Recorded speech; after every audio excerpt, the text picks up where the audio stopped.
Welcome back, everyone, for another deep dive.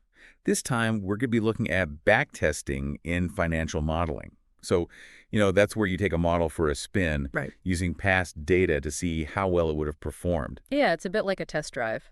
But instead of checking for, a smooth ride, we're looking to see if this model could have actually predicted some profitable trades or maybe assessed risk accurately. Exactly.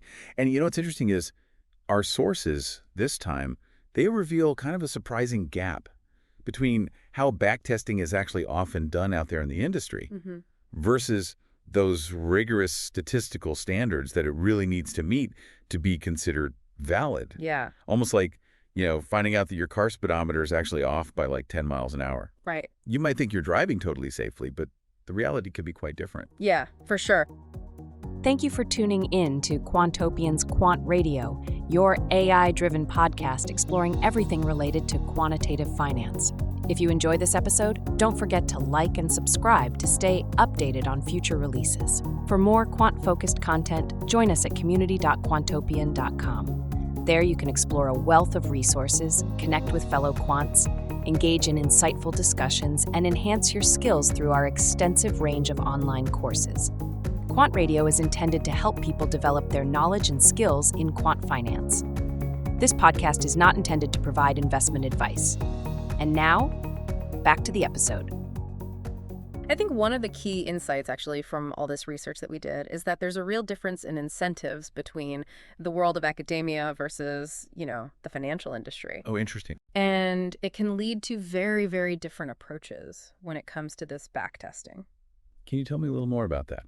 Well, think about it this way. Academics, they often focus on really pushing the boundaries of, mathematical finance, developing those sophisticated models, but sometimes they rely on these simplified assumptions about how markets actually behave. Okay. For instance, they might assume something like perfect market liquidity. So that means, you can always buy or sell any amount of an asset at like the current market price, which we know. Right. Not exactly how it works in the real world. Not always the case in real life. Yeah. So the math, it might look very elegant on paper, right? Yeah. But it might not necessarily hold up in that messy reality of actual markets. Right. So it's more about like the theory than the application almost. Kind of, yeah. Whereas, contrast that with the financial industry, which is really driven by profit. Right. So the focus there is often on using those models to actually make money and do it quickly. Even if those models might not necessarily be statistically robust. Right. Or account for, all the different complexities of the market. Yeah, I mean, that makes sense. It's like building, an intricate model of a bridge. Yeah. Versus actually building one that has to stand up to traffic and weather and all of those things. Totally, yeah. And I think this also ties into, another really interesting point from the research, which is this whole concept of the replication crisis. The replication crisis. Yeah, and I mean, it is pretty alarming. You see how often published financial research actually fails to hold up when other researchers try to replicate it. Right. It's like, using a recipe, but it's missing a couple key ingredients. Yeah. You might end up with something that looks like a cake. Right. But it doesn't really taste that great. Exactly. And it makes you wonder how much of what we see in finance is actually real versus just a result of, pure chance or, frankly, some clever data manipulation. And this is especially concerning, I think, when you consider how often backtesting is done kind of behind closed doors, Right. where there's even less scrutiny. Less transparency. Yeah, exactly. It's like that difference between, watching a cooking show where everything seems so effortless. Right. And then trying to recreate that dish yourself at home. Yeah. And realizing there are all these tips they leave out. Totally. So I think now let's kind of dive into some of those shortcomings of backtesting that were really highlighted in all this research we did. Okay. Starting with this thing called overfitting. Okay. And this is kind of like, when you tailor a suit to fit perfectly on just one person, that suit might look fantastic on that person, but it's not going to fit anyone else. Right, right.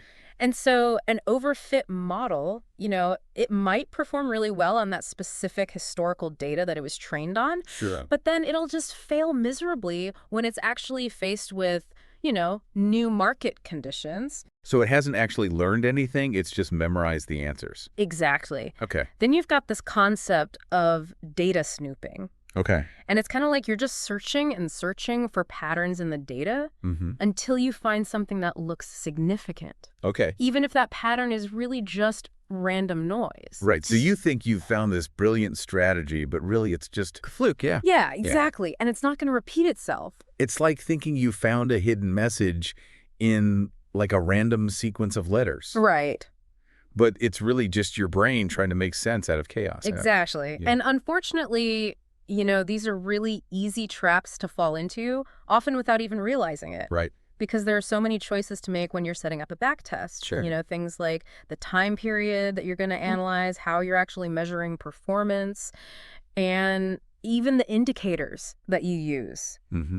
Each decision can kind of lead you down a different path. Yeah. And some of those paths might just lead to these illusions of success. Right. Not the real deal. Not the real deal. Right. And speaking of misleading results, another problem that came up in the research was this idea of evaluation bias. Yeah. Which is kind of like using the wrong measuring stick for the job. Right. So even if a model looks like it's performing well, that performance could be totally meaningless if the metrics that you're using to actually judge it don't really reflect the constraints a financial institution faces in the real world. So, for example, a backtest might just assume that you have unlimited leverage. Right. Meaning you can just borrow as much money as you want to amplify returns. Yeah. But in real life, leverage is limited. Of course. And that can drastically change a strategy's viability. Absolutely. And there are other biases, to consider too, like ignoring transaction costs or assuming that you can always buy or sell at that exact price you want. Right. So many things to think about. So even with the best of intentions, it sounds as backtesting can go off track in a lot of ways. Definitely, yeah. And this is where I think the research gets really interesting because it starts to look at ways to make that whole process more statistically valid. Okay. To help us, really separate those truly promising strategies from the ones that are just fooling us with, kind of meaningless results. Right. It's like we're developing a much more sophisticated lie detector test, but for financial models. Exactly, yeah. It's about being able to see through those illusions of success and really understanding what a model's performance actually means. There are definitely a few traps out there to be aware of, but the good news is there are also ways to make the whole process more rigorous, more reliable. Okay. And that's where these statistical validation methods come in. Right, those lie detector tests for financial models, as we call them. Exactly. So can you walk me through a few of those methods? Yeah, absolutely. Let's start with a couple that you've probably heard of, even if you're not, a hardcore quant. Okay. Things like AUC and ROC curves. Oh, yeah. Okay, those sound a little familiar. Remind me, though. Yeah, so imagine you're trying to figure out which stocks are going to go up in price, which ones are going to go down. Okay. An ROC curve basically shows how well your model can do this by plotting the true positive rate. So how often it correctly identifies a winner against that false positive rate, which is like how often it mistakenly labels a loser as a winner. Okay, so the higher the true positive rate and the lower that false positive rate, the better the model. Exactly. And then AUC, which stands for area under the curve, it just gives you one single number that sums up the overall accuracy of your model. Okay. So higher AUC means, your model's better at really separating those winners from the losers. Makes sense. Yeah. What about the KS test? How does that fit into all of this? Yeah, so the KS test, it's a little bit more specific. Okay. It compares the distribution of returns, for trades that were predicted by your model to the distribution of returns for just, all possible trades. Okay. So essentially, it's checking if those trades that your model picked are actually different, statistically significant from just picking trades randomly. Interesting. So if the KS test shows a significant difference, that means your model's picking up on something real. Something real. In the market, not just noise. Exactly. And then you've got other metrics too, like information value, the HL test, AIC, and BIC. Okay. All these things help us evaluate that model's predictive power, compare different models, see which one's actually the most robust. It's kind of like using different tools to examine like a diamond from all these different angles. Oh, I like that. You get a much clearer picture of its actual quality. So it's about really getting a comprehensive view of the model's performance from all these different angles. Exactly, yeah. Okay, this is really interesting. I'm starting to get a sense of how, these statistical validation methods can help us cut through some of that noise and make better decisions. Yeah, and that brings us to a really important point. While those more robust statistical methods are incredibly valuable, they can also be quite computationally demanding. Right. which means they're often skipped in practice, especially, in those fast-paced industries where speed is everything. Yeah. It's kind of like choosing between having that detailed map that might take you longer to study versus just a quick glance at, the GPS. Mm-hmm. That may not be as accurate. Okay, so there's a little bit of a trade-off there between rigor and practicality. Yeah, for sure. But, even if you can't always use the most complex tools out there, the research does offer a few key factors to keep in mind, right? Creating a more, robust backtesting framework. Yeah. First and foremost, I'd say you need enough historical data to really capture different market conditions and see how that model performs across all these various situations. Okay, so you're saying, if you only use data from the past few years, Yeah. you might get a really misleadingly optimistic view because you haven't seen how it handles something like a market crash. Totally. Yeah. It's like, you're testing a boat out on a calm lake and assuming it can also handle, the stormy ocean. Right, exactly. And then another crucial factor is this whole idea of out-of-sample testing. So this means you're holding back some of your data and using it almost like a final exam for your model to see how well it actually performs on data it's never even seen before. So you're testing whether the model can actually generalize and make good predictions about the future, not just memorize history. Precisely. Makes sense. And that leads us to, I think, the next factor, which is choosing the right performance metrics. Okay. It's tempting to focus solely on profitability. Sure. Like how much money did this model make? Right. But, that doesn't tell the whole story. You could have a model that makes a lot of money on average, but it also takes huge risks or suffers, massive drawdowns. It's like judging a basketball player just by their points scored. Exactly. Without looking at the assists or the rebounds or the defense. Totally. You need that more holistic view, right? Right. So a robust backtesting framework, it needs to consider not just profitability, but also things like risk-adjusted returns, maximum drawdown, consistency, and statistical significance. Okay. This is all starting to make a lot of sense. Yeah. But I know there's more to creating a robust backtesting framework than just those factors.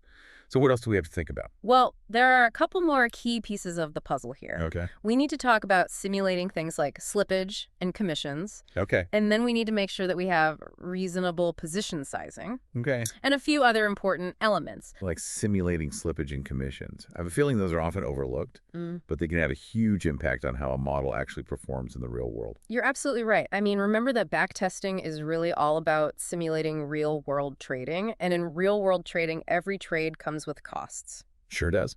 So slippage, for example, is basically the difference between the price that you expect to get for a trade and the price that you actually get when you execute it. Okay.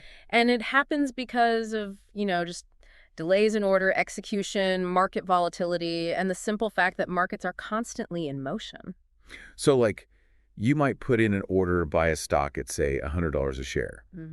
But by the time that order actually goes through, the price has already moved to $100.10. Exactly. And you know what? Those seemingly small discrepancies, they can really add up, especially if you're trading frequently or if you're in a less liquid market. Right. Kind of like those little pesky ATM fees. Right. They can add up over time. Yeah, exactly. Death by 1,000 cuts. Yeah. And then, of course, you have commissions, too, Yeah. right? Right. Which are just the fees that your broker charges for actually executing those trades for you. And those can add up as well. Yeah, even small commissions, if you're doing a lot of trading, can really eat into your profits. Totally. So the question then becomes, how do we actually, factor those costs into a backtest? Right. And the key is to really integrate those realistic assumptions about, slippage and commissions into the model itself. Okay. So you can estimate, for instance, average slippage based on things like, the liquidity of the market you're trading, the size of your orders, and even how fast your orders are actually being executed. And then for commissions, you can just, factor in your broker's fee structure. So it's all about adding those kind of real-world wrinkles to the backtesting process, trying to make it as true to life as possible. Absolutely. And then another incredibly important element here is position sizing. Okay. While it might be, tempting to just go all in on every trade to maximize your potential profits, that's a really risky strategy in practice. Right. Kind of like betting your whole life savings on a single hand of poker. Yeah, exactly. High risk, high reward, but, maybe not the most sustainable approach. Not a long-term plan. Not a long-term plan. So in reality, you really need to consider things like your overall portfolio size, your own personal risk tolerance, and, any leverage limits that might be imposed by your broker. So reasonable position sizing is about finding that balance between, aiming for those returns, but also keeping the risks in check. Exactly. And a good backtest should incorporate, realistic position sizing rules that really reflect those constraints. Okay, this is making a lot of sense. We've talked about accounting for costs, managing risk, but are there other elements of a robust backtesting framework that we need to be thinking about? Yeah, there are a few. We talked earlier about statistical significance testing, and it's really about making sure that those results that you see in your backtest aren't just random flukes. Okay. So a robust backtest will use appropriate statistical tests to actually evaluate the significance of its findings. Okay. It's kind of like having a scientific control group. Okay. Compare your results against and just make sure that you're not just seeing what you want to see. Right, so you're not fooling yourself. Exactly. That's a good way to put it. And then another key element here is sensitivity analysis. Okay. And this is where you kind of, you tweak different parameters in your model, things like, entry and exit rules, position sizing, or maybe even the indicators that you're using to see how sensitive your results are to those changes. It's like stress testing your model to see how it holds up under those different conditions. So if a model only works under a really specific set of circumstances, that's a red flag. Yeah, that's a good sign that it might not be very robust. Right. Or adaptable. Gotcha. And then finally, a really powerful technique is something called walk-forward analysis. Walk-forward analysis, okay. Yeah, and this involves basically simulating real-world trading over time. Okay. So you start with a portion of your historical data. You build and test your model on that data. Then you move forward in time, you add some new data, and you retest your model. Okay. And you just keep doing that. So it's like testing your model across different periods to see if it can adapt to those changing market conditions. Exactly. And by observing how that model performs over time, you get a much better understanding of its, long-term viability. This has been so fascinating, honestly. I think what we've really learned is backtesting can be incredibly powerful. Yeah. But it's only as good as, the assumptions and the rigor that we put into it. It's kind of like, a high-powered sports car. In the right hands, it can be exhilarating. Right. It can take you far. But without proper handling and maintenance, it can quickly spin out of control. That's a great analogy. And so by really understanding those potential pitfalls out there, those biases, those oversights that can creep in, and by adhering to these best practices for creating a statistically sound framework, we can separate those truly promising models from the ones that are really just smoke and mirrors. So as we wrap up this deep dive, what would you say is the key takeaway for our listeners? I'd say be skeptical, be rigorous, and never stop learning. The financial world is constantly evolving, and that pursuit of robust and reliable models is an ongoing challenge. It is. But by staying informed and asking those right questions, you can really navigate this complex landscape. That's great advice. Well, thank you so much for joining us for this deep dive into the world of backtesting. It's been a pleasure exploring all this with you.